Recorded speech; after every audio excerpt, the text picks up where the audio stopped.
Hey, it's Paul. Welcome back to B&B Talk. Wow, what an interesting episode. I'm going to jump right into it. But first, don't forget to hit the subscribe button. You know, I often talk about how writers on these soap operas drag storylines out too long, but I can't say that for Brad Bell because he jumps right into it.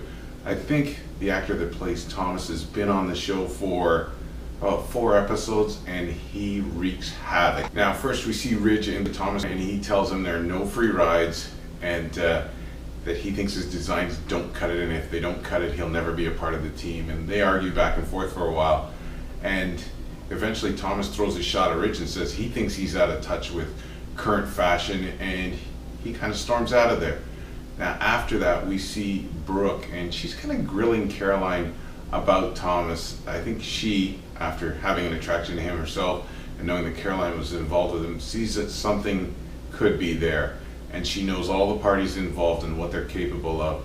And Caroline says that, you know, she's not going to have to referee Thomas and Ridge, but Brooke makes a point of saying, you know, there's a bit of jealousy between the two of them, and she makes a point of saying, you know, I used to be Ridge's muse. So this has got all sorts of angles going on right now.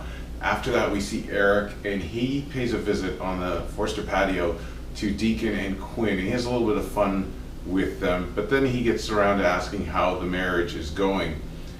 He also, after Deacon leaves, compliments Quinn on her designs, and she talks about how happy she is under Ridge, but she also, you know, questions Eric about, you know, how Ridge took over the company. And Eric doesn't really mince words, and he says that, you know, Ridge basically takes what he wants, and Quinn says, like, he stole Brooke from you. And so Eric is in the mood to talk a little bit, so they get into it. After that we see Brooke and Ridge, and they get into talking about the triangle between Eric and themselves, and she sort of throws a shot at Ridge about how he dethroned Rick. Then Brooke looks over and she sees Thomas's ripped up design, and she questions Ridge about this. And Brooke compares what she used to be to Ridge to what Caroline is now.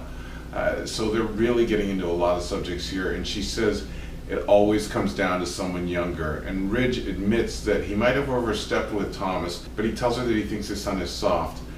Brooke says that, you know, Thomas is charming and he could be dangerous. So a lot of stuff being thrown around, there's a lot of baggage here, so we get to see just little glimpses of what everybody feels about this. Now after, for the most critical part, we see Thomas, and he visits Caroline at Ridge's place, and he tells her that Ridge hated the designs and ripped them up, and they talk about that, and he tells her that nothing is ever good enough for his father. Now Caroline defends Ridge, obviously, and hopes that they'll work it out, and then at one point she has trouble with her feet and she has pain, and Thomas starts to rub her feet, and we see Caroline defending Ridge a little bit more, and they talk about the age thing. Obviously, you know, Thomas is throwing his little jabs at Ridge's age, and then Caroline pays Thomas a compliment, says that he's more of a mature person and he's more confident than when he left, and she tells him that Ridge will see this. Now Thomas, you know, not one to let the ball drop, he takes it as a compliment from her to him. Then Thomas makes an interesting point. He says that what Ridge has with Caroline will be dashed once he moves on, and Caroline obviously thinks it's not going to happen. She says he's not like that. Now at this point Thomas talks about Rick, and he says when he lost her to Rick, he knew that it wouldn't last between Caroline and Rick. And then she says, if I knew what I knew now, I might have made a different decision. Now Thomas takes this cue, and he tries to kiss her legs.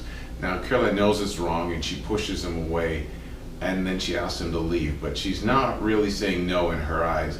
He gets up and he walks over to the door, and he locks the door, and he comes back and he starts kissing her. Now she's kissing him back, but she's saying no. Then he says, I already lost you once, and he begins to kiss her again.